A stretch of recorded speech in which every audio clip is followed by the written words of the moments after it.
마태복음 5장 21절에서 26절 우리를 고발하는 자라는 제목으로 말씀을 증거하겠습니다.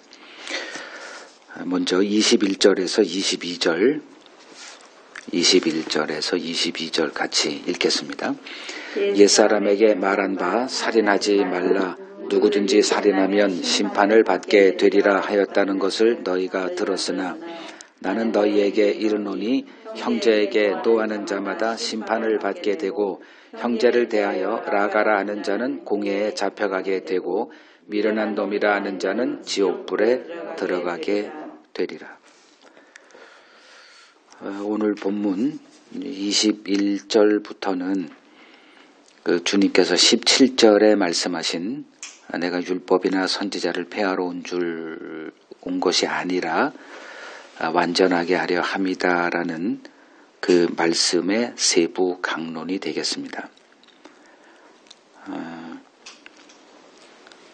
20절에서 너희 의가 서기관과 바리새인보다 더 낫지 못하면 결코 천국에 들어가지 못하리라 이렇게 선언을 이제 하셨습니다.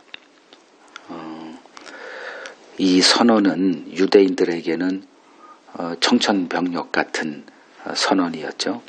왜냐하면 그들은 서기관과 바리새인들의 그 의를 추구하는 것이 유일한 구원의 길이었다 생각하고 있었기 때문입니다. 그런데 주님은 그들의 모든 신앙의 근간되는 서기관과 바리새인들의 그 의를 부정하심으로 그들에게는 용납될 수 없는 선언을 이제 하시고 그것이 무슨 뜻인가를 이제 설명하기 시작하십니다. 그것이 오늘 본문부터 시작되는 옛사람에게 말한 바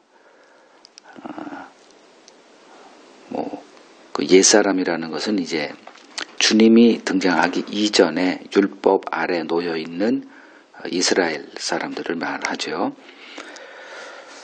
유대인들은 자신들이 하나님의 계명을 능히 지킬 수 있다라고 생각하고 있었습니다. 출애굽기 19장 8절을 보죠. 출애굽기 19장은 이제 하나님께서 이스라엘을 시내산으로 불러서 율법을 수여하시고 그들과 율법 언약을 맺는 장이죠. 그 모세가 하나님의 율법을 산에 올라가서 이제 받아서 산에서 내려와서 이제 백성들 전체는 말할 수 없죠. 마이크 시선도 없고 하니까. 그러니까 대표들에게 전달하고 대표들이 또 이렇게 전달하는 방식으로 했으리라는 것은 누구나 짐작할 수 있죠. 이제 그 대표들에게 그러니까 장로들 불러서 19장 5절을 보면 7절 이제 산에서 내려와서 이미 모세가 율법은 이제 하나님께 받은 거죠. 장로들을 불러 여호와께서 자기들에게 명령하신 그 모든 말씀을 그들 앞에서 진술했다. 전달자죠. 그러니까 율법의 수여자는 하나님인데 율법을 이제 전달하는 자로 이제 모세가 그 일을 한 거죠. 그에 대한 반응이 8절이에요. 백성이 일제히 응답하여 이르되 여호와께서 명령하신 대로 우리가 뭐 하겠다? 다 행하겠다. 지금 이 사람들은 이렇게 말할 수밖에 없는 위치예요. 왜? 하나님의 큰 은혜를 입었기 때문에. 뭘 못하겠어요. 모든 말씀을 다 순종하겠습니다. 이걸 또 모세가 이제 여호와께 전함으로 이제 협약이 맺어졌죠. 그죠? 이 모세는 이제 중재자라 이렇게 보시면 돼요. 한 여자와 한 남자의 이렇게 중재함으로써 결혼할래? 예. 너 결혼할래? 예. 이렇게 해가지고 사인하고 이게 율법 언약을 이제 체결하는 장면. 이때부터 유대인들은 그러니까 그 당시에는 이제 이스라엘이죠. 이스라엘 백성들은 이제 하나님의 말씀을 지키는 삶으로 이제 달려갈 수밖에 없었습니다. 그것이 언제까지 이어졌느냐? 예수님 때까지 그대로 이 율법을 지켜서 그 의로 하나님 앞에 나아갈 수 있는 이 신앙 체제로 이제 살아왔던 겁니다. 그래서 그 당시 이거는 지금 율법을 받은 첫 순간에 이스라엘이 어떤 반응을 보였는가 이제 본 거고, 예수님 당시에 그들은 어떤 신앙관을 갖고 있었느냐. 요한복음 5장 39절을 보죠. 요한복음 5장 39절을 보면, 너희가 성경에서 영생을 얻는 줄 생각하고 성경을 연구하거니와 이제 이렇게 말하죠. 그러니까 성경에서 영생 얻는 방법을 찾았다 이거잖아요. 근데 이제 주님은 그들의 신앙관이 잘못됐다, 관점이 틀렸다, 이 성경이 곧 내게 대하여 증언하는 거야. 40절, 그러나 너희가 영생을 얻기 위해 내게 오는 그 길은 너희들의 머릿속에 없구나, 이제 그 말하는 거잖아요. 그 이유가 뭘까요? 율법을 지켜 행하고 있었기 때문에 그런 거예요. 지금 이러한 신앙관이 이제 1500년 동안 계속 지속돼 왔던 거죠. 뭐 오늘날이라고 별 차이가 없다고 전 생각을 하고요. 그러니까 예수 믿고 구원 얻는다는 거는 뭐 교회 다니는 하루 다 아는 거고요. 그리고 나서 어디로 가느냐 하면 또 이제 하나님 앞에 서기 위해서 어떤 걸 하죠? 또 그 행함의 늪으로 다시 돌아가잖아요. 그게 인간의 본성이고. 근데 이제 이걸 잘 이해를 못하면, 예수 믿는 저 사람은 왜 저런 소리를 해? 기독교가 유대교와 똑같아? 이제 이렇게 얘기하니까 이제 이해가 안 된다. 이제 이렇게 얘기가 되는 거죠. 이제 주님의 말씀을 이제 보면, 주님께서 하시는 이 말씀의 맥락을 이제 보지 못하면 이제 계속 동일한 그 실수가 반복되는 거고요. 지금 그 주님은 이제 그 율법의 그 행함으로 얻는 의로 하나님 앞에 나아갈 수 있다 생각하는 그들에게 이제 서신 거죠. 그 율법과는 하나도 변동이 안 되고 있었고요. 그래서 주님이 등장해서 이제 뭘 하시느냐? 그게 17절에 얘기한 거죠. 내가 율법을 완전하게 할게. 이렇게. 그러니까 율법이 부족하고 뭐 좀 미흡하게 주어진 것이 아니고 더 보충해야 되는 그런 개념이 아니라, 율법은 완전하게 주어졌는데, 완전체로 주어졌는데 그거를 이해를 잘 못하고 있으니 내가 너희들의 이해를 끌어올려 줄게. 그 소리라 그랬죠.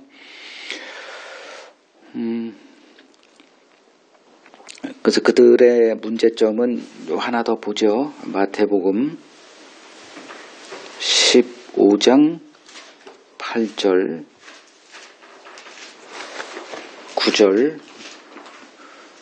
마태복음 15장 8절 9절, 이제 주님께서 그들의 문제점을 계속 캐내는 거예요. 이제 이걸 찾아내야 됩니다. 우리가 이 백성이, 이제 유대인들이 입술로는 나를 공경하되 마음은 내게서 멀도다. 뭘 교훈을 삼아 가르친다? 사람의 계명으로 교훈을 삼아 가르치니 나를 경배할 수 있겠느냐?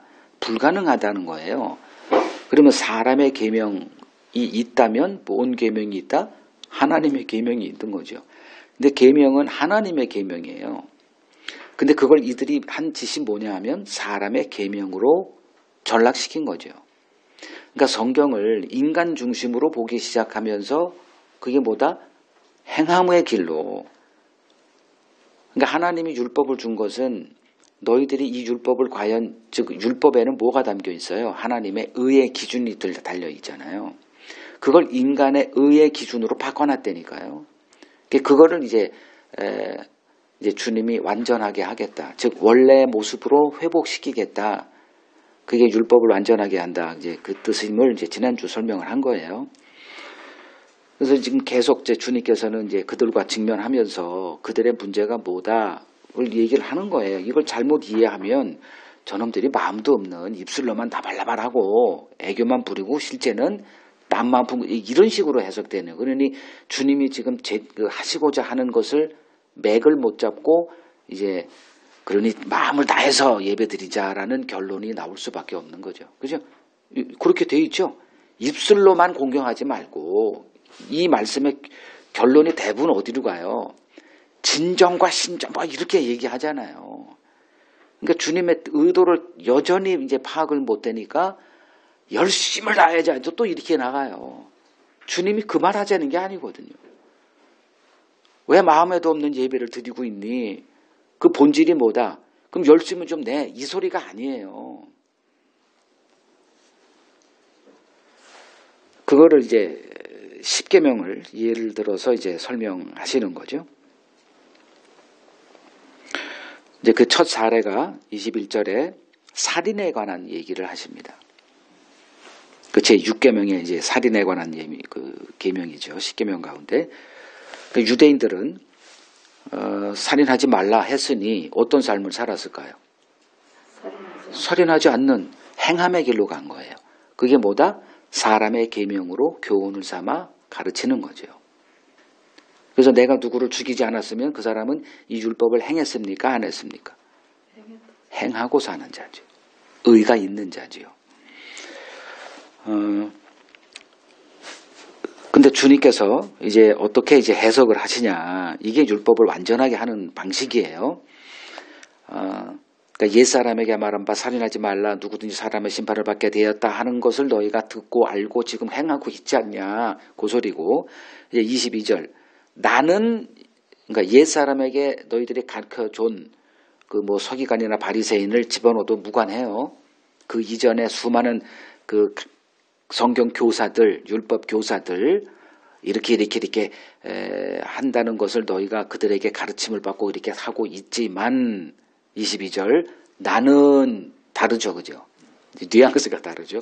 나는 너희에게 이르노니 뭐 나도 너희들에게 똑같은 거 얘기하러 왔으면 내가 뭐하러 왔겠냐. 내 얘기 똑바로 잘 들어 해놓고 나는 너희에게 이르노니 그렇게 안 한다는 거죠. 그럼 뭐라고 하느냐.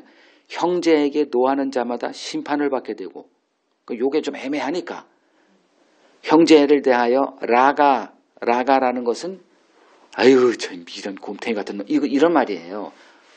누가 쓰는 말? 우리들이 매일 쓰는 말. 옆에 사람 다 미련하게 보이지 않아요? 아니, 솔직히 말해보세요. 당신은 내가 하는 집마다 미련하게 보이죠?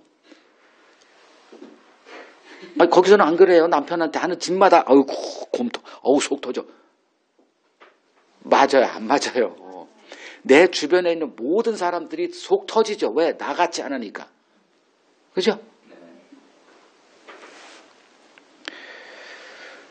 그 말씀을 하신 거예요. 그러니까 살인하지 않고 있다 하는 자들에게 그래서 나는 지금 이 율법을 지켜서 의로운 자의 자리에 서 있다. 나는 하나님의 심판과 관계없어. 라고 이렇게 생각하고 있는 그들에게 주님이 와서 형제에게 노하는 자마다 하나님의 심판의 대상이다. 이렇게 얘기를 해요. 이들은 노함은 뭐 노하고 늘 솔직히 말해보세요. 여러분들 하루의 삶이 평안의 삶입니까? 분노의 삶입니까? 그냥 하루하루가 분노의 삶 아니에요? 눈 뜨면 분노하지 않아요? 이 거지 같은 인생. 그죠? 그냥 분노로 살지 않습니까? 그 가면 좀 벗으라고요. 역겨워 죽겠어. 그냥 눈만 뜨면 분노하지 않아요. 누구를 향해서? 하나님을 알고 있는 그리스도인들은 누구를 향해서 분노로 쏟아내느냐? 이따위 세상을 만든 하나님을 향한 분노로 눈을 뜨고 시작하잖아요.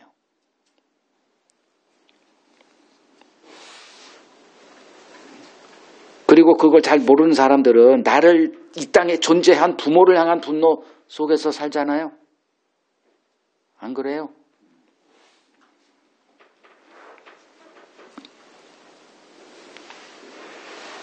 주님은 분노를 살인과 동일시 여겨요.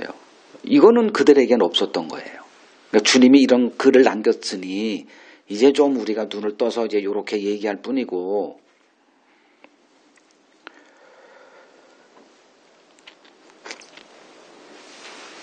창세기 보죠. 창세기 4장 최초의 살인의 현장으로 갑니다. 여러분 그 분노하게 되면 가장 먼저 반응을 보이는 곳이 어딘 줄 아세요? 지금 보세요. 4장 5절 가인과 그의 재물은 안 받으세요. 그러니까 가인의 분노를 하나님이 끌어낸 거죠. 그러니까 가인이 걸린 거예요. 하나님의 덫에. 너희들 뭐하냐? 뭐하고 있는 거냐? 그 가인과 그의 재물은 받지 아니하신지라 가인이 몹시 분하여 뭐가 변했다? 얼굴 색깔이 변한 거예요. 그래서 여호와께서 가인에게 이르시되 네가 분하면 어찌 됨이냐? 안색이 변하면 어찌 됨이냐? 분노와 안색을 이제 이렇게 보시죠.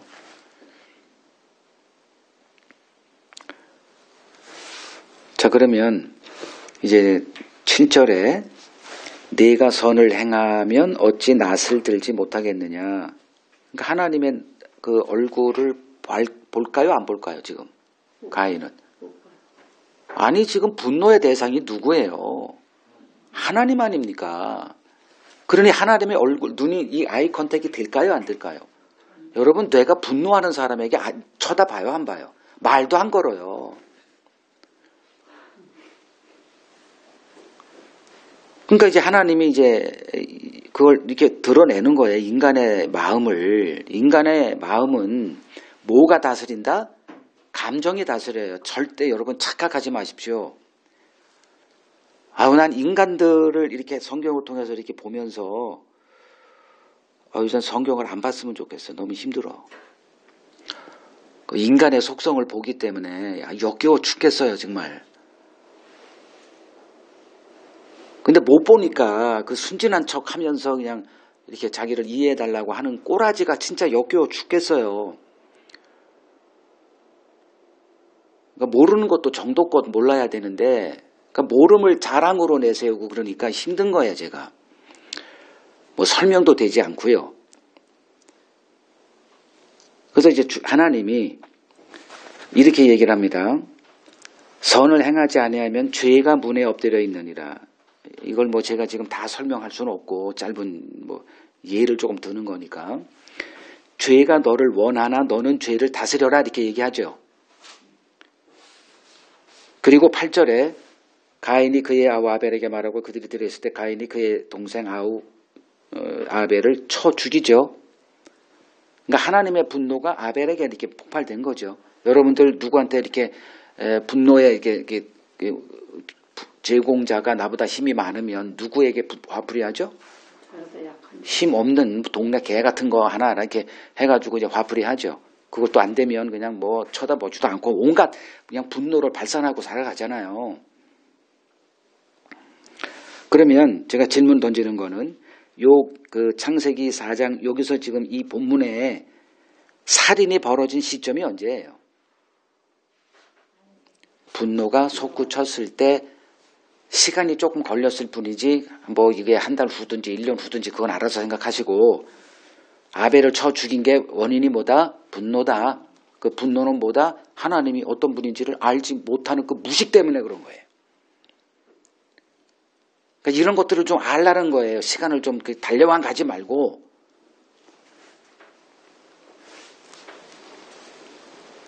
주님은 인간의 분노를 살인과 동일시 여기세요.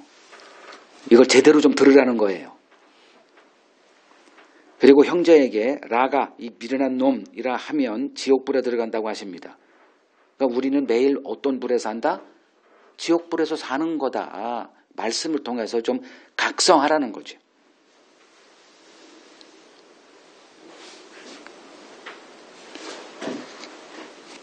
자, 우리는 어떻게 살아가냐 하면 자신의 분노를 뭐 하죠?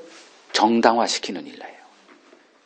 항상 그래요. 보면 분노하는 놈은 항상 이제 다른 사람들끼리 이게 궁시렁궁시렁 거리면서 내가 왜 저 사람한테 이렇게 무시를 당해야 돼? 이 짓하고 살아요. 항상 자기 분노가 정당하다는 것은 이건 왜냐하면 자기 의가 이게 부정당하는 한 것 꼬라지를 못 견디니까 내가 왜 이렇게 무시를 당해야 돼? 쉬! 그러면서 그 힘 있는 사람한테 성질을 냈다간 굶어 죽으니까 그러진 못하고 거기서는 온갖 아첨을 하고 그 무시당한 거를 어디다 풀어나냐? 나하고 만만한 사람 만나가지고 막 이제 자기가 얼마나 똑똑하고 나도 인정받은 사람인가 이 짓하고 살아가요. 자, 하나님은 인간의 이 분노의 정당성을 인정할까 안 할까? 왜 안 할까요? 인간의 분노에 뭐가 있기 때문에. 자, 인간이 왜 분노할까요? 자기가 무시당하니까 분노하죠. 이런 심리적인 것들을 여러분들 공부 좀 하라고요. 내가 왜 분노가 나요? 어떤 놈의 새끼가 나를 무시하고 있어 지금. 여러분들의 분노가 다 어디서 나요? 여러분들이 그 일에서 일이 힘든 게 분노가 아니에요. 이렇게 이 세상은 고생길이 열린 세상이에요. 여러분들이 이 세상에 태어나서 눈 뜨는 순간부터 고생길은 열려 있다. 여러분들이 자식을 낳은 거는 뭐 하고 있다? 자식에게 고생의 대물림을 하고 있다. 그거 다 보는 거 아니에요. 하루하루가 여러분 행복하세요? 고생이십니까? 그냥 마지못해 살고 있는 거 아니에요. 이 세상이 뭐가 좋아요. 그냥 하루하루 돈 벌고 돈이 없으면 못 사니까 돈 벌어야 돼요. 사랑하는 사람, 좀 만나고 싶은 사람 만나요? 못 만나죠? 하루 종일 돈 버는 거예요. 그냥. 그것도 좀 품위 있게 벌면 괜찮은데 그렇지 못한 사람은 돌아버리죠. 인내하는 거예요. 그냥. 그리고 그냥 그 자기 신세 타령하면서 사는 거예요. 그러면서 이제 그것을 못 견디는 사람은 이제 부모도 꼴 보기 싫고 뭐 인생 더럽고 또 하나님을 알게 그 하나님이 또 뭐했대 창조했대 이 거지 같은 하나님 뭐 이렇게 근데 그런 말은 안 하죠. 저니까 지금 하는 거고요. 자, 하나님께서는 어떤 분이냐? 성경은 뭐라 그러냐? 하나님은 매일 분노하시는 분이래요. 지나 우리나 똑같아요. 하나님도 매일 분노하고 우리도 매일 분노하고 그럼 뭐가 문제라는 거예요? 그 하나님의 분노는 어때요? 정당합니까? 안 합니까? 그분은 의의 기준이기 때문에 그 창세기 1장부터 말하는 거죠. 내가 하는 모든 게 선해. 그러니까 우리는 이 꼬라지를 보지는 못하죠. 그러니까 하나님은 선해. 그냥 이거 하나에 중독이 되어 있는 사람들은 그렇게도 보지도 못해. 그냥 하나님이 만든 이 세상이 너무 좋아. 그렇게 세뇌가 되어 있어요. 이 세상이 정말 좋습니까? 자연 보면 겉으로 보면 되게 좋아 보이죠. 자연에 한번 하루만 살아보세요. 벌레 소리 때문에 못 살아요. 파리, 모기, 뭐 온갖 그 더러운 벌레들, 징그러운 벌레들 제가 한번 그 경험이 있어서 그래요. 겉으로 이게 딱 거기에 도착했더니 너무 멋있어. 우리나라예요. 다른 나라 뭐가 아니라 우리나라에서. 와, 이렇게 멋있는 곳 그 산에 이렇게 올라갔더니 그 밑에 강이 흐르고 깜짝 놀랐어요. 우리나라에 이런 데가 있는지. 거기서 이제 밥 먹고 뭐 그리고서 자는데 굉장히 좋은 곳이었어요. 그래서 자는데 잠이 안 와. 벌러지 소리 때문에. 그 좋은 데서 자는데도 그래요. 이 자연이라는 게 우리가 좀 이렇게 생각을 좀 더 다른 방식으로도 할 필요가 있겠구나.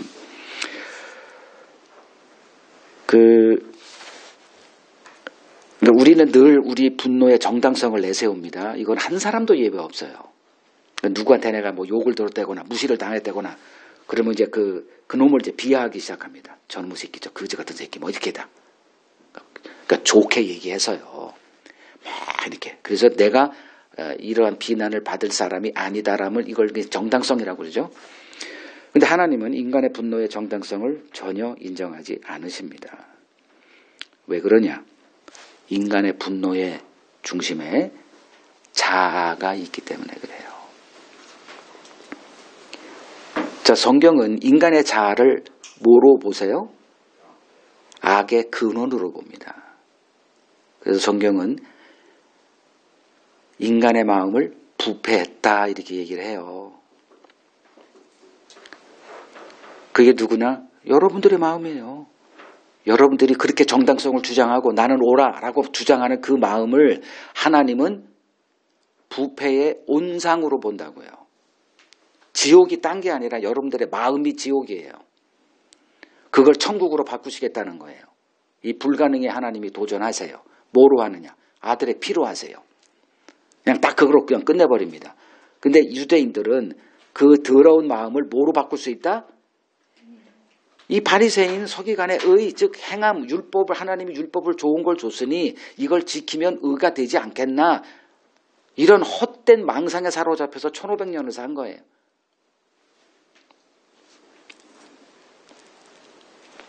의로운 분노가 있다 없다? 하나님 빼고는 없죠. 주님은 어떻게 사셨어요? 분노로 쏟아내며 사셨잖아요. 이 독사의 새끼들아, 뭐 그냥 얼마나 분노를 표시하고 사셨어요. 그러면 같은 인간으로서 뭐 네 분노나 우리 분노나 뭐가 달라 할 수 있죠. 근데 다른 게 뭐냐? 주님은 의의 기준이 돼서 오셨어요. 그래서 죄가 없다 하는 거예요.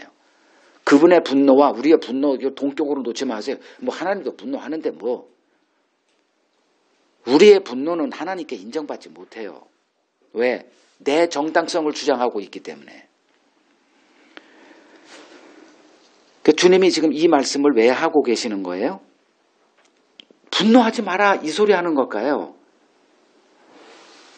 주님이 이 말씀하는 거는 율법이 왜 주어졌는가를 지금 다시 가는 거죠. 그죠? 좀 힘들어도 좀 제 설교가 좀 까탈스러워도 맨날 똑같은 거라 이렇게 하지 마시고 안 되니까 반복도 하는 거예요. 반복도 하고 17절에 율법을 완전하게 하러 왔다는 이 말씀이 뭔지를 설명하기 위해서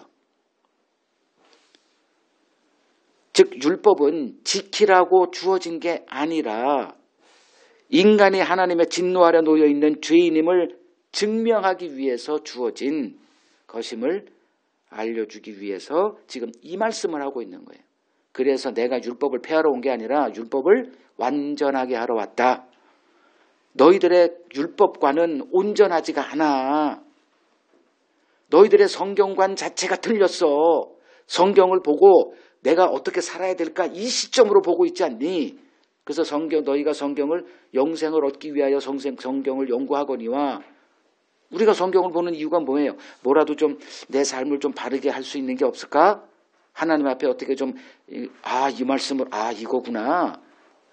뭐 좀 마음을 뭐 이렇게 악하게 갖지 말고 뭐 이런 식으로 성경을 대부분 보지 않습니까? 자, 율법을 행함의 관점으로 보고 있는 한 인간의 삶에 이 세상에 의인과 죄인으로의 구별은 이거는 상수가 될 수밖에 없죠.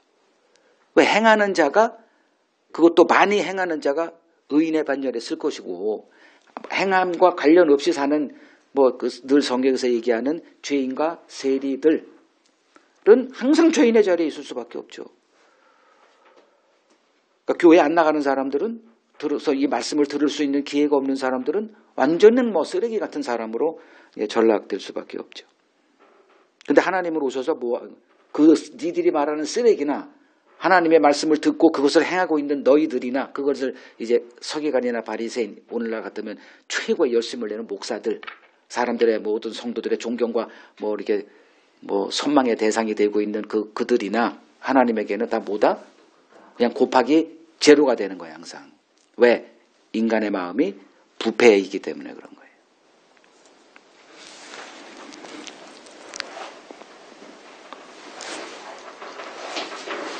죄인은 하나님 앞에 나아갈 수가 없습니다. 이게 성경이 일관적으로 이야기하는 거죠. 죄인은 하나님 앞에 나아갈 수 없어요. 그래서 하나님은 소멸하는 불이다 이렇게 하는 거예요. 그냥 하나님 앞에 나아가는 순간 그냥 불타 죽여버리는 거예요. 그러니까 그렇게 표현해요. 때려 죽여도 상관없고 하여간에 하나님 앞에 나아갈 수가 없어요. 그걸 불은 심판을 상징하니까 그렇게 하나님이 어휘를 썼으니까 그냥 불로 심판해 죽여버려요, 우리가. 근데 유대인들은 이제 율법을 받았으니 율법을 지켜서 행하면 이제 살 수 있다 그랬으니 이제 율법의 의로 이제 우리는 심판을 피할 수 있다라고 생각을 하고 있는 그들에게 오셔서 내가 율법을 완전하게 해줄게. 서기관과 바리새인들의 의로는 천국 못 가. 생전 처음 듣는 거죠. 우리는 매일 듣지만 그들은 이걸 예수님의 말씀으로 처음 듣는 거예요. 뭔 소리야? 이렇게 이제 놀라고 있는 그들에게 자 내가 설명할게. 이제 21절 살인하지 마라고 하는 6계명 너희들이 알고 있지. 그리고 그렇게 살고 있지. 나는 너희에게 이른다. 형제에게 노하는 자마다 심판의 대상이야. 잘 이해 안 되지. 더 나갈게. 너희들이 늘 하는 말 아유 저 미련한 놈이라고 하는 때마다 지옥불로 들어간다. 이렇게 설명한 거예요. 자 이렇게 말씀하신 의도가 뭐다. 지금 제가 설명을 드렸고요. 이제 주님은 죄인은 하나님 앞에 나아갈 수 없는데 유대인들은 나아갈 수 있다라고 고집을 하고 주장하고 있어요. 거기에 안 돼. 그래서 내가 온 거야. 이제 이거잖아요.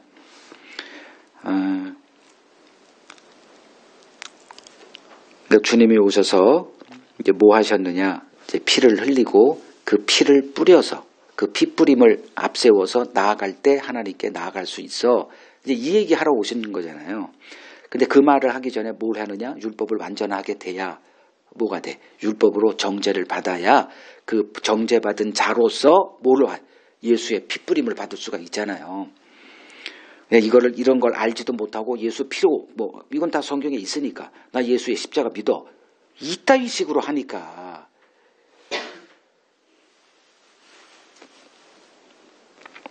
예수의 피의 길은 율법으로 정죄를 받은 죄인들의 눈에만 보이게 되어 있다.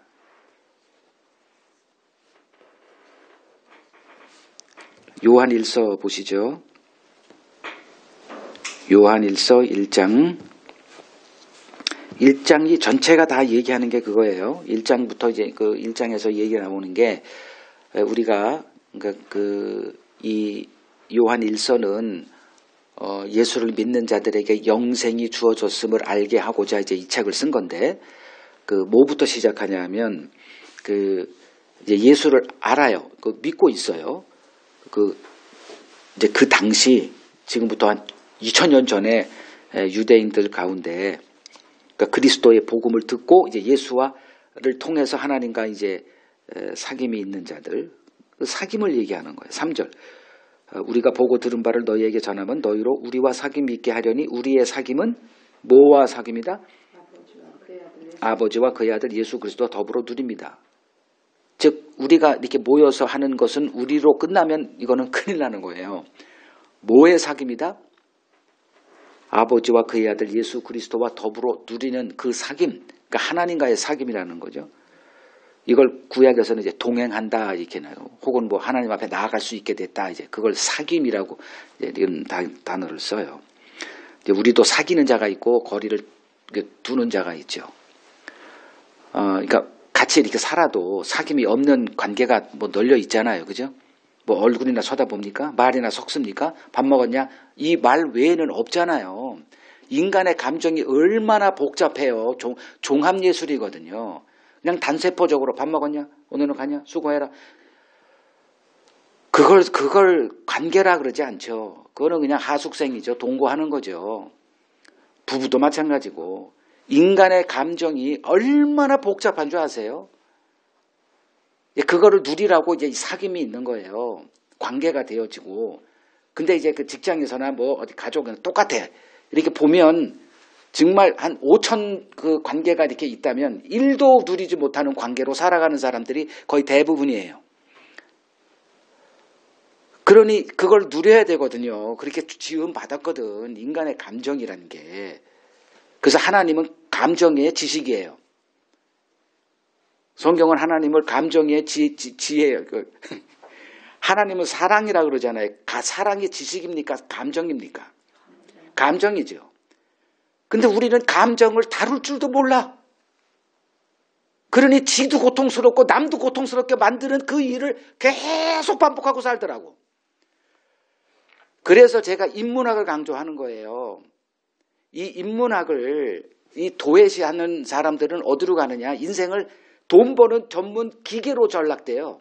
의사가 됐든 변호사가 됐든 검사가 됐든 오늘날 우리나라를 이끌고 있는 그 사람 내가 참 이렇게 뭐 하면 정치로 받아들이는데 그냥 대표적으로 다 아니까 그 사람을 볼 때마다 제가 느끼는 게 인문학을 이 도외시한 사람의 어떻게 괴물이 되는가를 저는 아주 매일 보고 있습니다. 그 사람은 오로지 법밖에 몰라요. 이 인생이 법만 알고 살 수 있는 곳인가. 그냥 법 하나 가지고 대권을 잡았다니까 그냥 입만 열면 헌법 정신 뭐 이렇게 얘기하잖아요. 아니 어떻게 사람이 법으로 삽니까? 그러니 모든 것을 그냥 법으로만 이렇게 하니까 이 세상을 법은 뭐로 근거를 잡죠? 증거잖아요. 증거. 근데 어떻게 다 증거로 살아요? 그 법정은 거기는 이 감정이 없는 곳이에요. 그냥 증거 내놔 이놈아. 누가 봐도 제노 저놈이 범인인데 증거가 없으면 범인이 안 돼요. 우리 삶에 증거를 내세울 수 있는 게 과연 얼마나 됩니까? 10,000개 중에 하나 있을까 말까예요. 증거를 내나 못 돼요. 내가 왜 이러고 따라 소리가. 감정에 대해서 얘기하다 보니까 그래요.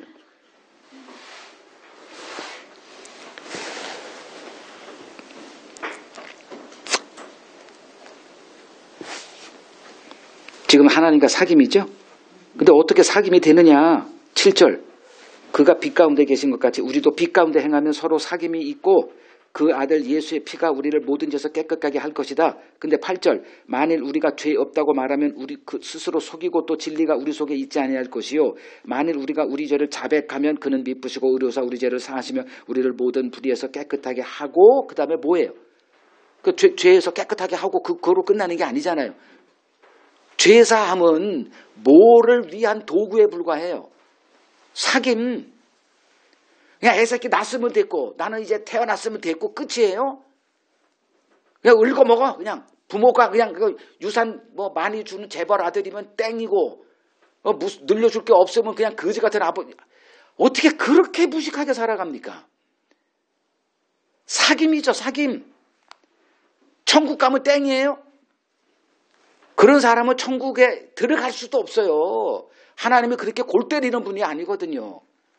그냥 어떻게 뭐 보여줘봐. 출입증 보여줘. 나 예수 믿었어요. 복음 믿었어요. 그래 들어가. 이런 바보 같은 하나님이십니까? 우리는 그렇게 주장해. 나 예수 믿었으니 이제 죽으면 천국 간대. 하나님이 원하는 게 뭐예요? 사귀자는 거 아닙니까? 부부가 된 건 뭐예요? 사귀자는 거 아니에요. 근데 사귀고 사십니까?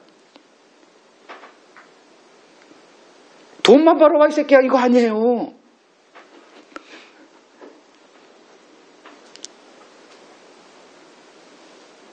그러니까 우리의 꿈은 뭐예요? 죽어서 천국 가는 거 아니에요. 신자들은. 왜 교회 다녀? 죽어서 천국 가려고? 하나님이 그런 분 아니에요. 제발 좀 착각 좀 하지 말자고요. 그래서 지금 이런 게 써 있는 거예요. 이 복잡한 성경 66권이. 이걸 그냥 이 세상 기준으로 하면 인문학이에요. 인문학은 다시 말하지만 이 세상 사람들은 열심히 달려요. 그냥 태어나서. 어떻게. 돈 좀 많이 벌어보고자. 인문학은 뭐냐. 열심히 지금 그냥 눈에 그냥 피 흘려주고 달려가고 있는 사람 옆에 서가지고 톡톡 쳐. 뭐야? 너 왜 달려? 왜 달려? 그걸 왜 물어 이 새끼야 이제. 이 인문학은 천덕꾸리같이 이렇게 취급받아요. 아니 네가 지금 달려가는 길에 제대로 가고 있다고 생각해? 이런 질문이 인문학이에요. 뭐 더 깊게 설명할 시간이 없으니까 이 정도면 알아먹지 않아요. 근데 인문학은 어떻게 돼요? 내가 또 이런 얘기하면 또 정치 얘기한다고 그럴까봐. 이분이 들어서서 인문학을 없애버려야 된다는 뉘앙스가 많아요. 왜? 돈 벌어야 되니까. 경제 부흥시켜야 되니까. 돌아버리겠어요. 이명박도 한번 경험했는데 이명박은 뭔 얘기를 했어요? 인간보다 배부른 돼지가 낫다고 주장했던 사람 아닙니까? 그거를 기독교인들이 또 장로라고 하니까 밀어줬고 난 이 지구상에서 이 기독교가 좀 사라졌으면 좋겠는데 뭐 영원할 것 같고 자 요한일서 1장 제가 설명했어요. 무슨 의미인지는 이제 이해하시는 분은 이해하시라고 이제 보고요. 그 다음 구절 보죠. 23절에서 26절 23절에서 26절 같이 읽습니다. 그러므로 예물을 제단에 드리려다가 거기서 네 형제에게 원망들을 만한 일이 있는 것이 생각나거든. 예물을 제단 앞에 두고 먼저 가서 형제와 화목하고 그 후에 와서 예물을 드리라. 너를 고발하는 자와 함께 길에 있을 때 급히 사화하라. 그 고발하는 자가 너를 재판관에게 내어주고 재판관이 옥리에게 내어주어 옥에 가둘까 염려하라. 진실로 내게 이르노니 내가 한 푼이라도 남김이 없이 다 갚기 전에는 결코 거기서 나오지 못하리라. 자, 지금 주님은 뭔 얘기를 하고 계시다? 그러니까 17절부터 쭉 이 5장 끝부분까지 주님이 하시는 얘기가 뭘 얘기하고자? 17절에 율법을 완전하게 하고자. 여기서 벗어나지 마십시오. 뭔 얘기가 나와도 아주 다양한 주제가 나오는데 이 축을 놓치면 그냥 거기서 지금 이 얘기를 들으면 뭔 얘기하는 것 같아요? 요것만 따로 떼내면 예배를 얘기하는 것 같죠. 그래서 이 얘기를 하다가 예전에 제가 섬겼던 교회에서 이걸 읽다가 이제 자 예배 멈춥니다. 뭐 하세요? 뭐 하시는 거? 뭐 하나 하는 것 같아요. 화해하지 아직 못한 사람들에게 빨리 가서 전화해. 그리고 잘못했다고 빌고 화해하고 돌아오세요. 이걸 하더라고. 이해됐죠? 요 정도만 얘기해도 얼마나 지금 엉터리로 성경을 보고 있는지. 자, 예배에 대해서 좀 언급합니다. 예배는 하나님의 용서, 긍휼을 경험한 자들이 그 은혜에 대한 감사로 자기 자신을, 몸을 하나님께 드리는 삶이 예배입니다. 제가 혼자 소설 쓴 게 아니고 로마서 12장 1절에 네 몸을 하나님께 연락될 수 있는 산 제사로 드리라고 했으니 이게 영적 예배라 그랬잖아요. 하나님이 받으시는 것은 영적 예배지 육적 예배가 아니에요. 육적 예배는 조금 이따 설명할게요. 예배의 본질은 그래서 뭐다? 감사죠. 그죠? 감사가 빠진 예배는 예배가 아니에요. 근데 얼마나 감사는 뭐 온데간데 없고, 근데 감사라는 말은 하도 많이 나오니까 이제 감사를 입에서 알고 감사 하지만 예배가 감사로 드려집니까? 뭐로 드려져요? 거래로 하죠. 내가 이렇게 왔으니 하나님 복 주세요. 이것은 뗄 수 없는 인간의 그거죠. 예배의 본질은 감사예요. 근데 그 관련 그 성경 구절들은 이제 프린트해서 이제 공부하시고요. 그 감사를 끌어내는 도구가 뭐다? 예전에 이렇게 펌프질을 할 때, 그러니까 하면 펌프가 안 나오죠. 그래서 뭐를 넣죠? 물을 먼저, 그걸 마중물이라 그래? 무슨 물이라고 그러죠? 이름은 내가 생각이 안 나도 하네. 뭐 물을 먼저 이렇게 부어야 그 밑에서 이제 그걸 가지고 되게 투닥투닥 해가지고 이제 물이 끓어 나오는. 그래서 그 끓어 나오는 걸 뭐다? 감사를 끌어내는 거죠. 그 감사를 끌어내기 위해서 먼저 물을 부어요. 그게 뭐다? 율법. 자, 로마서 5장 20절 보세요. 로마서 5장 20절. 율법이 들어온 것은, 하나님이 율법을 주신 것은 뭐하게? 범죄를 더하게 하고자. 그러나 범죄가 더한 곳에 뭐가 넘쳐? 은혜가 더욱 넘쳐다. 자, 예배의 본질은 감사죠. 근데 그 감사를 끄집어내는 마중물이, 마중물이라고 칩시다. 나중에 틀리면 바꾸세요. 율법이다 이거죠. 율법을 먼저 들이보야 율법으로 내가 뭐가 돼? 고발이 되죠. 나는 지키고 있다 생각했는데 그 율법을 그 잘못된 율법관으로 하면 나는 의인이에요. 근데 율법을 주님이 완전하게 함으로써 나는 율법을 지키지 않은 자가 되잖아요. 그 수만 가지 율법 중에 단 하나도 지키지 못하는 자가라는 것을 알려주는 게 율법이니 나는 범죄가 없던 범죄가 드러난 게 아니라 가려져 있는 범죄, 그게 뭐예요? 마음이 드러나니까 어우! 내가 이렇게 더러운 자였어? 이게 율법이 하는 거죠. 성경을 보면 뭘 봐야 돼요? 내 존재가 싫어져야 돼요. 아, 이런 존재였구나 내가. 그럼으로써 하나님이 이 더러운 나한테, 이 버르지만도 못한 나한테 베푸신 은혜가 뭐다? 넘쳐나게. 이걸 주님이 하시겠다는 거예요. 그러니까 그냥 감사해요. 여기 뭐 감사해, 뭐 11조 100만 원 드리니까 받아 처먹어. 이런 걸 가지고 하나님이, 어이구, 뭐, 인간은 100만 원, 나한테 거지 같은 거 처먹고 100만 원 주면 난 고맙겠다. 근데 하나님이 물질, 억을 줘도, 이 세상 다 갖다 줘도 하나님이, 영이신 분이 이 물질이 뭐 금과 보화가 뭔 상관이 있다고. 그따위 거지 같은 그 뇌물 같은 성을 그렇게 예배를 드리냐고. 하나님이 원하시는 게 뭐예요? 하나님이 행하신 그 은혜에 감사하는 그 입술을 보기를 원하는 거 아닙니까? 이런 예배 드려본 적 있냐고요? 어떻게 어떻게든 간에 그냥 뭐 어떻게 성경에 대박 터지는 구절 하나 어떻게 찾아볼까. 오늘 말씀 가운데 또 대박 터지는 내 마음의 평화가 임하는 뭐 이따위 그 걸레 같은 마음으로 와가지고 말씀 듣는데 거기에 무슨 하나님의 은혜가 임하겠어요.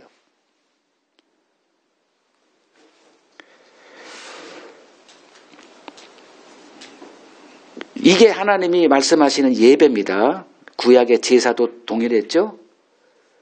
제사가 주어지기 전에 뭘 줬어요? 율법을 줬죠. 이 율법을 주고 나서 등장하는 게 조금 있다가 우리가 이제 토요일 날 출애굽기 이제 23장까지 끝나고 나서 이제 등장하는 게 뭐다? 성막이죠. 그러니까 율법이 항상 먼저예요. 율법의 정죄를 받은 자들에게 이제 살 길을 열어준 게 성막이죠. 그 성막의 핵심은 피죠. 이러한 이제 그 하나님의 일을 이제 우리가 알아야 되는데 거기서 이제 예배라는 게 나와요. 그래서 제사라는 것은 이미 예수의 피로 제사의 핵심인 피가 뿌려졌기 때문에 더 이상 우리는 제사를 드릴 이유가 없는 거죠. 그래서 그냥 예배 이렇게 어휘가 들어가는 거고. 근데 인간은 예배를 뭐로 전락시켰느냐? 종교 의식으로 전락시켰어요. 그러니까 온갖 화려한 이제 목사의 가운이 등장하고 우리들은 보이는 것만 보니까 이제 그거 가지고 이제 이해를 하는 거예요. 목사님의 그 가운 입은 거 이게 이렇게 입으면 안 돼요. 그러니까 좀 가운도 있고 좀 권위가 있고 예배라는 게 있어야지. 그러면서 성찬식도 있고 성가대도 좀 있어주고 또 뭐예요? 헌금도 있고 이제 뭐 장로들이 말이야 성찬식으로 막 돌아가면서 그냥 그거 죄 지었으면 이거 참여하지 마세요. 또 온갖 그 종교 의식화돼 있는. 주일 오전에 함께 모여드리는 걸 대예배 그 시간 그리고 소예배 뭐 찌질이 예배 뭐 온갖 거 다 만들어 놓은 거예요. 물론 예배 우리에게 형식은 필요하죠. 형식은 뭐다? 본질을 담는 그릇이기 때문에 그래요. 근데 문제는 뭐냐 하면 항상 형식이 본질을 삼켜버리더라고요. 그게 인간의 속성이에요. 이거는 제대로 알고 있으라는 거예요. 이스라엘 역사 가운데 형식이 본질을 삼키는 것은 그냥 늘 있어 왔고 기독교 2000년 사회도 형식이 본질을 삼키는 일은 지금도 자행되고 있고요. 그래서 갈라디아서 1장 6절을 보면 복음이 본질인데 그 복음에서 속히 떠나는 일은 참 잘해요. 그래서 우리도 깨어있지 않으면 우리들의 신앙 역시 형식으로 전락하게 된다는 것은 기억하고 있어야 됩니다. 우리가 주일에 이렇게 함께 모여서 뭐 예배를 시간 뭐 이렇게 저기 블로그도 뭐 예배 시간 뭐 이렇게 해놨는데 이렇게 모이는 거 그러면 예배 시간은 그 시간 빼놓고는 예배가 아니라는 거잖아요. 그러니까 이걸 어떻게 바꿀 수가 없어. 그냥 모임 시간 하면 또 그러니까 사람들이 이에 관해 그냥 세상 어휘로 제가 쓰는 거예요. 우리가 주일에 이렇게 시간 정해놓고 이렇게 모이는 것은 뭘 위함이다? 하나님의 부르심과 하나님의 경륜을 배우는 시간에 불과해요. 이걸 난 이 시간 이렇게 2시간 했고 뭐 이 모임에 참석했으니 예배 드렸다. 이거는 자기 착각에 불과한 거고요. 자, 이를 통해서 이 정해진 이 시간, 이 모임을 통해서 우리가 뭘 공급받는 거죠? 은혜를 공급받는 거죠. 이 공급이 없으면 뭐가 없다? 열매가 없습니다. 예배 자체도 없어요. 그래서 이 은혜 안에서 감사의 예배로 채워지는 삶을 살 수가 있는 거예요. 여러분들이 아침에 밤에 자는 것도 예배다. 푹 자세요. 예배 잘 들으십시오. 그래서 신자의 삶에는 은혜 받음과 은혜를 표현하는 이 두 가지가 항상 균형이 잡혀 있어야 됩니다. 은혜 받음이 없으면 헛짓한다니까 또. 주님은 이 두 요소 가운데 하나만 있고 다른 하나가 빠져있는 경우의 예를 들어 설명한 거예요. 지금. 예물을 제단에 드리는 도중에 형제에게 잘못한 일이 생각나거든 예배 드려라 말아라. 드리지 말라는 거예요.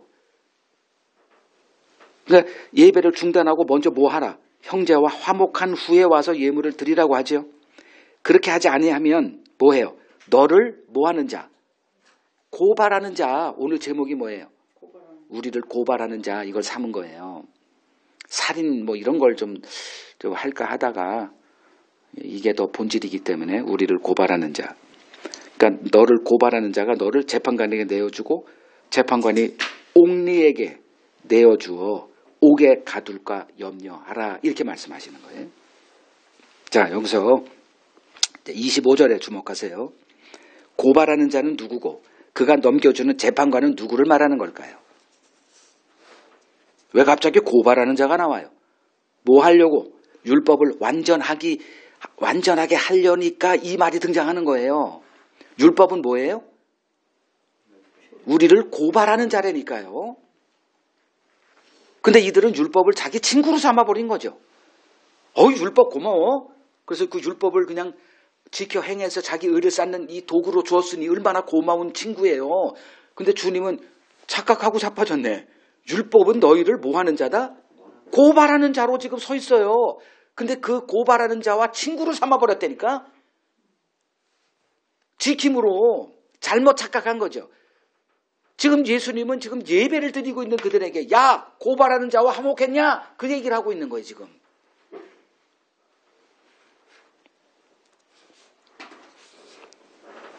그러면 그 고발하는 자가 넘겨주는 재판관은 누구예요? 하나님 한 분이잖아요. 재판관은 하나님을 얘기하죠. 그 중재자로 예수님이 오셨고 마지막에 심판하실 분도 결국은 예수님 자신이고,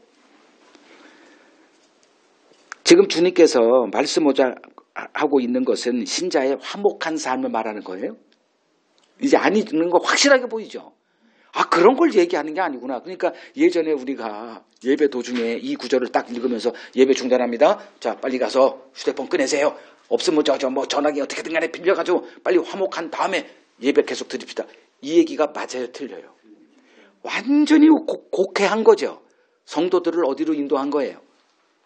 지옥불로 인도한 거죠.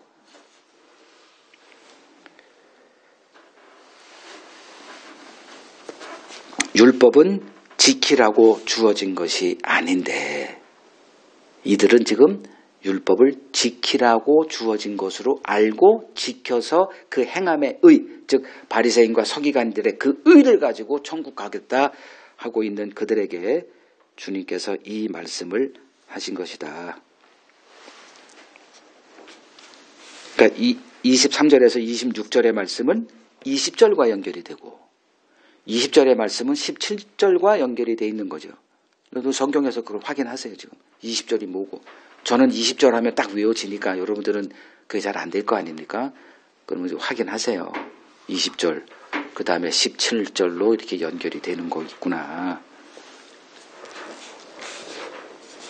예배란 율법으로 죄를 깨닫고 그 율법의 고발을 받아 자신이 하나님의 심판에서 벗어날 수 없는 비참한 처지에 놓인 자신이 하나님의 은혜로 하나님과 화목함을 얻은 것에 감사하여 자신의 삶을 하나님의 뜻에 내어드리는 삶을 말한다. 예배는 거래가 아닙니다. 하나님께 자신이 소망하는 그 무엇을 얻고자 드리는 예배는 우상 숭배에 불과합니다. 구약의 역사에서 이스라엘이 우상 숭배의 늪에서 한 번도 벗어나지 못했던 이유는 오늘 여기서 뽑아내면 답은 뻔하죠. 율법을 오해한 탓입니다. 하나님을 사랑하지 못해서도 아니고 우리는 하나님을 사랑해요, 안 해요? 내 사랑하기 바빠 죽겠는데 누구를 사랑해요?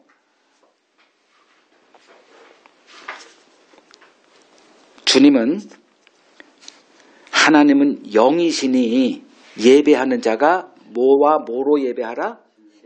영과 신령이라는 단어 빼세요. 신령하다, 신령하다, 어떻게 예배를 어떻게 천사같이 이런 개념이 되니까 그건 없애고 이건 잘 바꿨어요. 영과 진리. 그러니까 영이 있어야 진리가 보이게 돼 있는 거예요. 그렇게 돼 있는 거예요. 그러니까 하나님은 영이시니 영이신 하나님께 예배하려면 뭘 받아야 된다? 영을 받아야 돼. 근데 이 육신의 예배, 그래서 이제 여기서 이제 영의 예배와 육신의 예배, 아까 제가 그랬잖아요. 육신의 예배 내가 설명하겠다고. 두 종류 예배가 있어요. 하나는 영의 예배고 다른 하나는 육의 예배입니다. 우리는 드릴 때마다 무슨 예배를 드린다? 육의 예배를 드립니다. 육의 예배의 중심은 내가 자리하고 있어요. 영의 예배의 중심은 하나님이 자리하고 있습니다. 그래서 진리가 등장하는 거예요. 진리가 뭘까요? 영이 임해야 진리의 눈이 열려요. 성경이 말하는 진리가 뭘까요? 인간에게서 선이 나올 수 없다가 진리예요.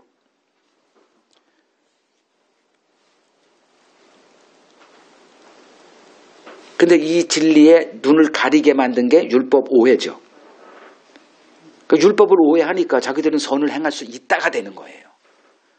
율법이 주어진 거는 너희들이 선을 행할 수 없는 자라는 것을 고발하기 위해서 율법이 주어졌고, 그래서 이스라엘은 그 율법을 지켜 행하겠다고 했지만 역사가 증명하는 게 그들은 항상 머리끝부터 발끝까지 하나님께 매맞는 일밖에 없는 삶으로 이스라엘은 성공한 자들이고, 우리는 그걸 보고 율법은 지키라고 주어진 것이 아님을 확증하는 도구가 이스라엘이었죠.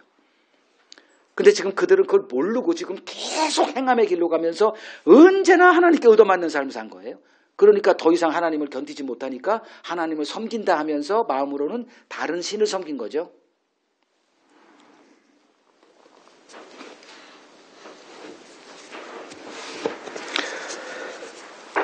율법을 지키지 않은 것이 죄라면 의인 되는 길은 결론은 뻔하죠. 율법을 지키면 되는 거예요. 이것이 이스라엘의 성경관이었습니다. 이러한 성경관 아래서 이스라엘은 율법으로 정죄를 받고 죄인의 자리에서 하나님의 긍휼을 맛보는 일은 없었습니다. 그랬죠? 이스라엘은 하나님의 긍휼을 모르는 자가 된 거예요. 왜? 내 행함이 있긴데 그 행함으로 하나님께 기대하는 게 긍휼일까요? 보상일까요? 보상이죠. 요거 조심하라고요. 내가 한 행위를 앞세우면 하나님께 긍휼을 구할까요? 불쌍히 아니 1,000만 원 헌금한 자가 하나님 불쌍히 여겨주세요. 이게 가당한가요? 인간이 하나님께 구할 것은 뭐밖에 없어요? 하나님의 긍휼밖에 없죠. 그죠? 그래서 마태복음 이건 지금 뭐 의도하지 않은 9장 보세요. 마태복음 9장 13절에 너희는 가서 뭘 원해 내가? 긍휼을 원하고 제사는 뭐예요? 행위죠. 그들은 제사를 긍휼의 대상의 그 도구가 아닌 행함으로 하나님께 보상을 받는 그 의의 수단으로 삼아버렸으니까 그래서 제사를 원하지 않는다고 한 거예요. 하나님이 제사를 원하지 않을까요? 제사를 하라고 한 분이 하나님인데, 그러니까 이 말의 왜곡, 이 역설을 제대로 이해하지 못하면 볼 때마다 짜증나는 거예요. 아니 지가 드리라고 해놓고 언제는 또 원하지 않는데 드리는 놈도 다 죽여버린대. 제사는 뭘 원하는 거예요? 긍휼을 아는 자 되라고 제사를 준 거 아니에요. 그걸 촉발시킨 게 율법이고, 근데 그걸 알지 못했더니 제사가 하나님께 의를 받는, 즉 하나님의 사랑과 복을 받는 도구로 지금 전락됐으니 내가 언제 그따위 제사를 원했더냐? 내가 원하는 거는 긍휼 아니었냐? 즉 너희가 긍휼을 아는 자 되는 것을 내가 원한 건데 제사를 들어가면서 나에게 뭐 보상을 원하고 있으니 다시 배우라는 거죠. 여태까지 학습 탈락 F학점 받고 다시 배워. 유대인들은 지금 자기들은 진리를 아는 세상의 빛이다 자랑하고 있어요. 오늘날 기독교인도 똑같죠. 그래서 저 이방인들에게 선교사를 보내서 저 암흑에 있는 저 이방인들을 좀 구원할 수 있는, 이렇게 생각하고 있으면서 자신들도 동일하게 율법을 이렇게 얘기하죠. 그래서 가서 뭐해요? 새벽기도부터 하죠. 최고의 의의 도구 새벽기도부터 딱 하면서 그냥 이 게으름뱅이들. 그러면 새벽기도 하는 자를 존경할까요? 멸시할까요? 존경하죠. 어떻게 저렇게 하나님을 사랑할까? 그게 유대인들 서기관과 바리새인의 의였어요. 결국 이러한 성경관을 갖고 있었던 그들의 예배는 우상 숭배의 예배로 전락할 수밖에 없었습니다. 그래서 지금 주님께서 예배보다 형제와 화목함이 우선이라는, 자칫 잘못하면 이 문맥과 하나도 맞지 않는, 왜 갑자기 이런 얘기가 나와? 라고 오해할 수 있는 그 말씀을 그냥 하신 거예요. 형제의 사랑, 형제와 화목하는 것이 이 율법이 요구하는 거죠. 그죠? 율법이 요구하는 게 뭐예요? 하나님 사랑, 이웃 사랑이죠.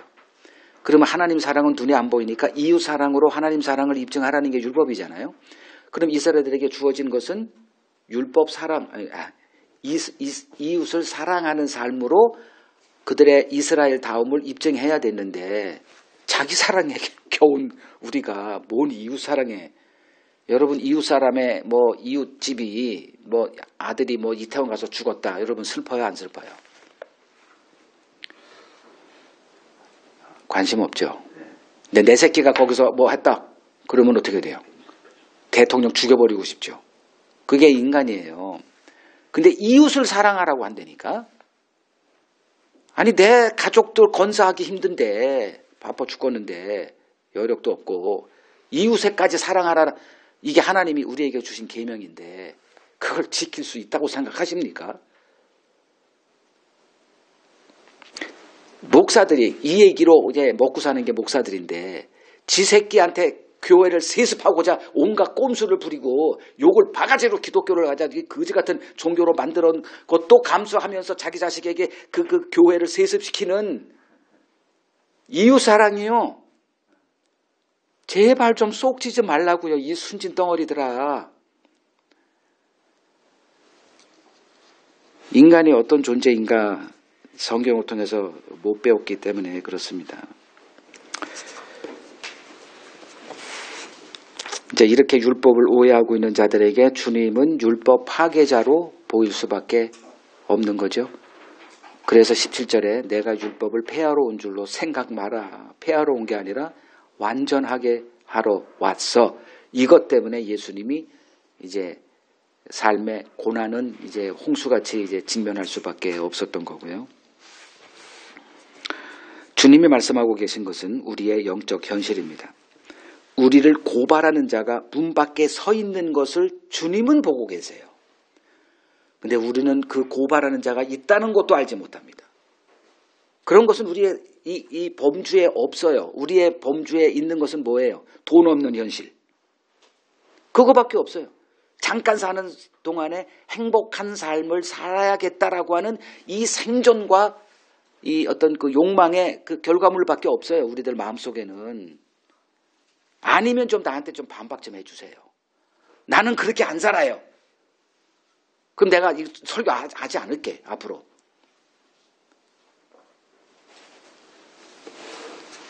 근데 주님은 지금 그걸 보고 계시거든요. 하루가 천년 같고 천년이 하루 같은 그분에게는 이게 현실이에요. 근데 우리에게 지금 고발자가 밖에서 있고 종말에 우리가 그 고발자 앞에 서야 된다는 이 사실은 우리에게는 개념조차도 없잖아요. 그래서 하나님께서 이 세상을 물로 한번 심판하시는 그 맛보기를 보여준 적이 있죠. 종말에 벌어질 그 맛보기를 노아 때 보여줬죠. 그리고 120년 기간을 주고 노아에게 이제 이 세상을 내가 지은 걸 후회하고 한탄한다. 인간의 마음이 어떤 건지 다 알려주고 이제 노아에게 그 믿음을 줘서 그 하나님의 말씀이 믿게 만들어져요. 그러다 보니까 눈이 뒤집혔죠. 그래가지고 이제 가족 8명 가족을 다 데리고 뭐 했어요? 120년 동안 산에서 방주 줬다고. 나는 제일 궁금한 게 천국 가면 그 아내와 그 가족들에게 어떻게 120년 동안 그 미친 아버지를 그거 말씀을 순종하고 살았냐? 이거 묻고 싶어 진짜. 아버지야 하나님이 나타나서 알려주고 뭐 성령 주고 뭐 해가지고 이게 변해가지고 미친놈이 됐다고 칩시다. 근데 그 아들놈들하고 그 딸하고 아들 딸 있나? 뭐 어떻게 된 거지? 아들 셋에 며느리 셋에 그러지. 그놈들은 뭔 죄가 있어서 120년 동안 세상 조롱거리를 남들은 다 뭐하고 살아요? 돈벌이하고 살죠. 도성 하나에서 공부 눈에 피가 나도록 공부해가지고 지식 가지고 뭐 자격증 따가지고 뭐 좋은 명분대 그걸 따가지고 좋은 데 가가지고 누리고 살려고 지금 몸부림치고 있는데 이들은 뭐하고 있어? 미쳐도 이런 바보 같은 짓이 어디 있어요? 자, 방주는 이 땅의 삶에 유익하다 안 하다? 아무 유익도 없어요. 여러분들 성경 지금 내가 이걸 갖다 다 이해해도 내일은 뭐 해야 돼요? 일하러 갈 때 내 지식이 도움이나 돼요?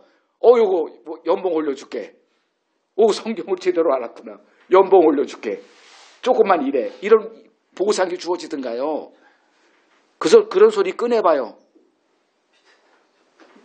너 여기 다니기 힘들 것 같은데 이런 소리나 들을 거 아닙니까?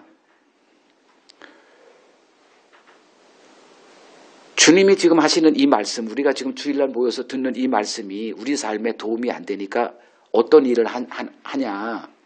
현실에 유익한 말, 뭐 좀 심리적인 심리학도 좀 집어넣고 치료도 뭐 하고 뭐 이런 것으로 이렇게 바꿔서 하는 거예요.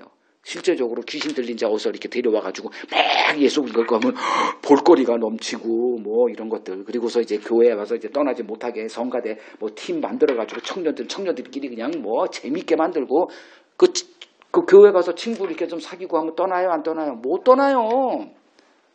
세상 놈들은 다 거지 같은데 교회 오면 일단 선함이라는 게 이렇게 있기 때문에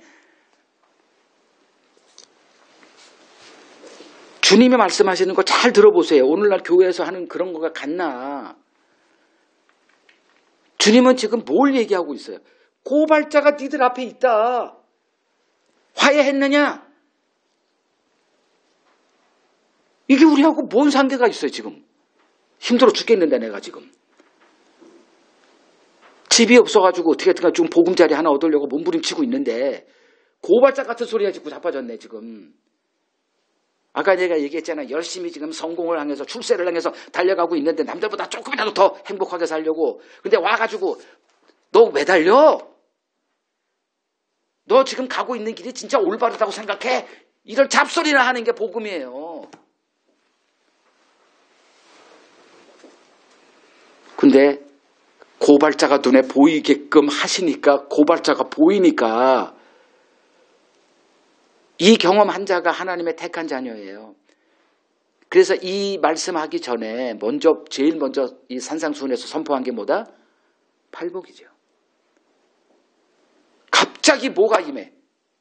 심령이 가난한 그 복이 임해. 아니 우리는 채우려고 하는데 갑자기 비워지는 현상이 벌어진다? 내 안에 선이 없다? 이런 괴물이 등장을 한다? 누구 탓이에요? 하나님 탓 아닙니까? 하나님이 내 자식들을 건져내겠다는 거 이 세상에서. 그래서 그 하나님이 정하신 때에 내 자식들에게 와서 마음에 성령을 보내줘서 성령 안에서 진리의 눈이 열려서 하나님이 보시는 시각으로 나를 보게 해. 가난함에 대해서. 그 가난함에 대해 가지고 내가 이렇게 해서 하나님 앞에 나가는 게 아니구나. 그 다음에 뭐가 돼? 애통하게 되고 온유하게 되고 의에 줄이고 목마른 자가 되고 그 정도면 됐죠. 그 나머지 4개는 이제 덩달아 따라오는 거고. 이러한 하나님의 은혜 없이 지금 고발자가 나를 고발하고 있다. 이거에 각성을 하게 된다. 불가능한 일입니다. 주님의 말씀은 우리들에게 전혀 실용적이지 않습니다. 그런데 그 도움도 안 되는 이 실용적이지 않은 그 주님의 말씀을 붙들고 이 세상을 그 예정된 그 좁은 길을 걸어가면서 마음속에 넘치는 감사로 사는 자들은 누굴까? 이것을 성경이 말하는 주님의 택한 자녀라 말하는 겁니다. 하나님은 전 인류를 구원할 생각이 없어요. 작정한 자에게 은혜를 베푸시고 그들을 은혜의 눈이 열린 자로 만들어서 이 땅에서 나와서 주님이 오신 날 등장하게 될 그 영원한 하나님의 나라를 소망하는 자. 그러한 힘든 삶 가운데도 광야를 걸어가면서도 그것을 소망하며 감사가 넘치는 삶을 살아가는 자들이 그리스도를 만난 자들이에요. 그 그리스도를 만나서 벌어진 게 뭐다? 고발하는 자와 화목한 자가 된 거예요. 이들이 그리스도인이에요. 이들이 드리는 예배를 하나님이 받으세요. 여러분들은 고발자와 화해하셨습니까?